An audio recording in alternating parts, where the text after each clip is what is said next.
Hi, welcome to Fuel for the Fire. The Lord wants to talk to us today about status. 100,000 years ago when I was a teenager, and frankly, I think I look pretty good for being 100,000, there was an ancient song that Jerry Goffin and Carole King wrote called Pleasant Valley Sunday. And it talked about, there's actually a line in the song that talks about status symbols. You know, in the kingdom, if we're not careful, we'll get all hung up on status symbols also. You know, have you ever sat next to somebody in church and their Bible wasn't marked up as much as yours was, and you thought, wow, they're not very spiritual? Yeah, okay. I mean, aren't we silly? We have all these status symbols even in the kingdom.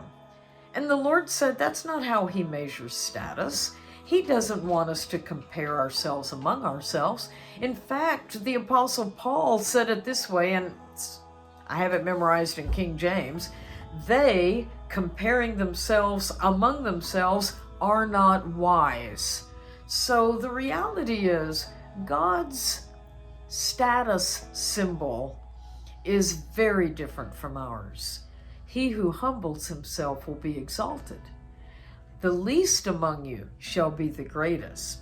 And it is kind of interesting. You know, Jesus said, if you want to be great in the kingdom, then you want to be, and the Greek word there is a deacon or a server. He said, but if you want to be the greatest in the kingdom, you become the slave of all. Now, that doesn't mean being walked over and letting people take advantage of you. That slavery is a bond slave to a specific owner. That word is doulos, and that means that you are a slave because you have been purchased. So what status do we want today in the kingdom? Jesus said, follow me, lay your life down, deny yourself, and you will be great in the kingdom of God.